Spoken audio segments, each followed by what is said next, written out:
Voltamos com o Boa Noite Rio Branco, na sua TV Rio Branco, canal 8.1. Obrigado mais uma vez à sua audiência, pela sua audiência. Você que nos prestigia aqui em Rio Branco, na nossa capital, e também você do interior, você de Bujari, Quinari, de Porto Alegre, Capixaba, Passo de Castro, Acrelândia e Sena Madureira. Nesses municípios, o nosso sinal chega diretamente pelo canal 8.1.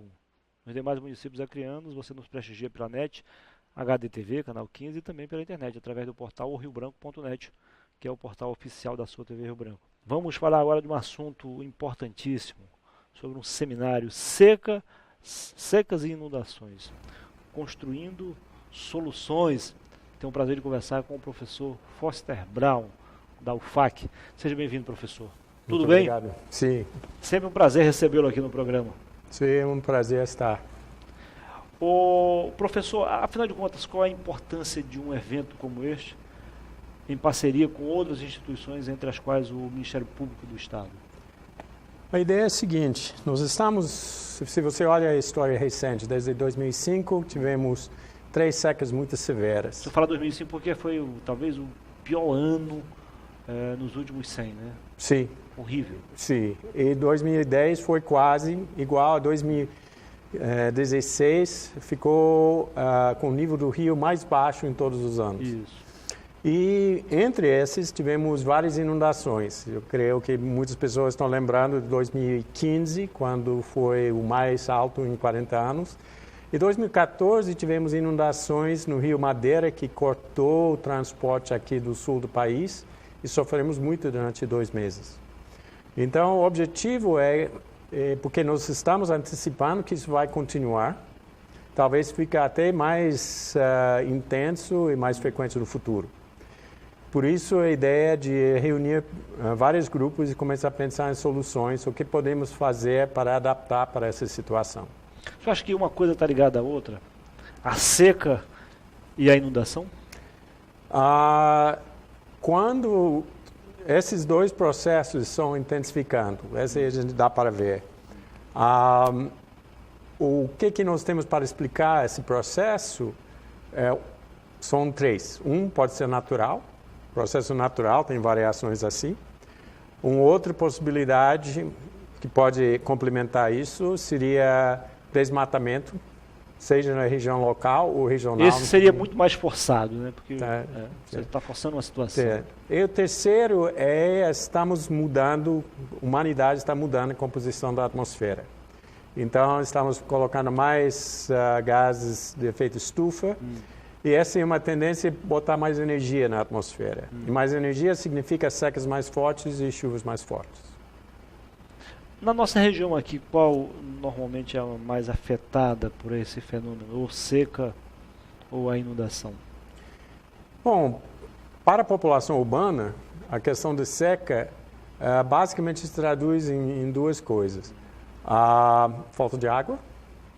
O que estamos vendo cada vez mais, incêndios florestais associados, criando fumaça, e essa fumaça vem ou de incêndios florestais ou de queimadas, afetando a saúde da gente. Na área rural, você tem uma redução da produtividade, né, durante uma seca. E em muitos casos, tinha migração, porque pessoas começam a faltar água, não pode ficar na casa deles, na colônia deles, tem que mudar para outro lugar. A questão dos animais também. Os animais também. Agora, só chamou a atenção para um ponto importante. 2005 foi o ano mais crítico em relação às queimadas, houve foco de incêndio fora do comum, mas não foi o ano em que o rio teve o nível mais baixo, né? É certo. Rio Acre, né? Uhum. Foi 5 ou 6 anos depois, 2010 e 2011. Sim. 2011 tivemos um ano de uma anomalia. E uma coisa na conversa com pessoas no campo, eles estão notando que a variabilidade é muito grande.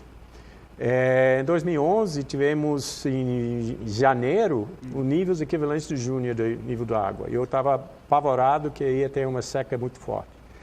Tivemos inundação, mas em abril, 15 de abril, de 16 metros. Eu achava, então não vai ter problemas, e tivemos um recorde em termos do nível do rio em setembro de 2011. Então, uma variação muito grande em um ano só. É aberto ao público o seminário? Isso é aberto ao público, com a ideia que nós queremos construir soluções. Então, vai ter 5 mesas redondas em várias áreas.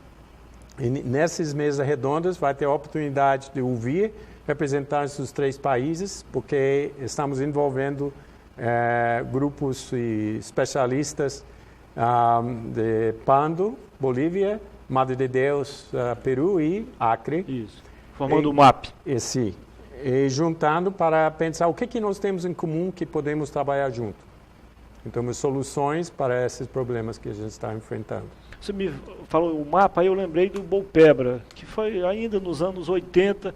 Parece que não deu muito certo a ideia do Bolpebra, que envolvia Bolívia, Peru e Brasil. Sim. Agora o mapa surge mais específico, né, com os estados, né? Acre, Pando... sim, mas essa é mais uma questão do nome para uma iniciativa para trabalhar a questão de colaboração. E quando falamos de secas e inundações, e pensa nas causas, além da parte natural, temos 2 atividades que estão envolvidas com gente. Nós precisamos de colaboração internacional para ter soluções. Então, a área que podemos trabalhar nisso é exatamente com nossos vizinhos. Naquele ano, em 2005, eu fiz algumas matérias para o jornal O Rio Branco, e ali eu percebi que os outros países aqui vizinhos, no caso o Peru e a Bolívia, a legislação ainda está muito atrasada em relação ao Brasil. Está na hora das autoridades pensarem nisso também, nos próximos encontros, os acordos, para que não precisa nem ser igual à legislação do Brasil, mas pelo menos que seja um pouco mais vigorosa, né? Esse vai ser um dos tópicos rigorosa, digo. Que vai ser levantado com os ministérios públicos. Um ano atrás, os ministérios públicos desses países, e mais 13, se juntaram ao Instituto Global dos Ministérios Públicos para fins de cuidar do meio ambiente. Então, essa atividade que estamos fazendo, em colaboração com o Ministério Público, é uma maneira de estimular exatamente essa área dos problemas e crimes ambientais. Além do Ministério Público, há outros parceiros nesse evento? Eu digo aqui, não estou envolvendo os outros países, Peru e Bolívia. Sim, temos o próprio UFAC, que está envolvido, e temos participação de Defesa Civil, estadual, municipal, municípios e outros, WWF e outras organizações que estão participando também. É necessário fazer inscrição? Ou? Não, pode ir participar e esperamos que isso vai estimular para muito mais coisas dessa natureza. Precisamos agora buscar soluções e implementar soluções. O senhor falou em mesas redondas, nós teremos debates.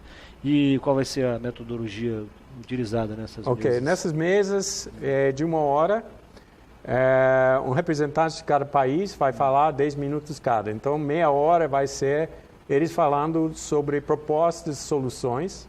Entendi. E meia hora para debate com ideia que consolidar para uma, 2 propostas de ações que nós podemos fazer. Bom, o senhor é um palestrante, é um professor, mas esse tempo é suficiente para a gente ter uma noção do que pode ser debatido e dali tirar algumas propostas mais concretas?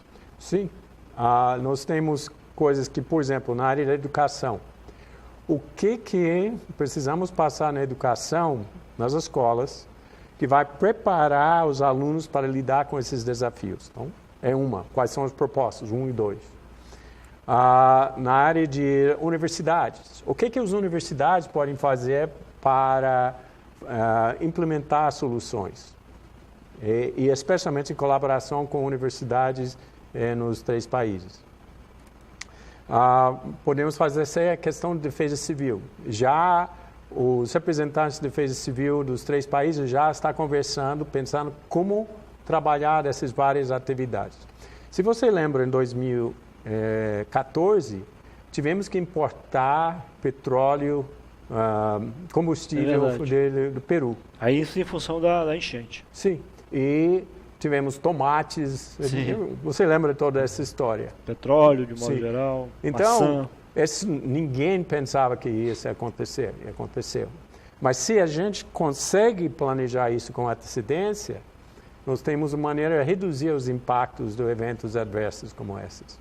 Então, a Defesa Civil vai estar, os vários defesas civis estão conversando, planejar como podemos fazer melhor. Muito bem. Alguma coisa precisa ser feita. Só para encerrar, os benefícios, na sua opinião, eles virão a pequeno, médio ou longo prazo? Espero os 3. Gradativamente, né? Pensa bem, nós já tivemos situação de emergência nos últimos anos, quase colapso da água em 2016, colapso da água em vários municípios em 2017, 2015, inundação que afetou toda essa região, e temos a questão de inundações que aconteceu nesse período também, que afetou Tarauacá e Cruzeiro do Sul. Se estamos conseguindo preparar para isso com antecedência e reduzindo o risco desses eventos, vai ter menos pessoas prejudicadas. Muito bem. Conversei aqui com o professor Foster Brown, da UFAC, falando sobre um seminário que vai tratar sobre as duas coisas ao mesmo tempo. A enchente e a seca. Foi um prazer. Prazer. Querendo acrescentar algo, ainda há espaço. Ok.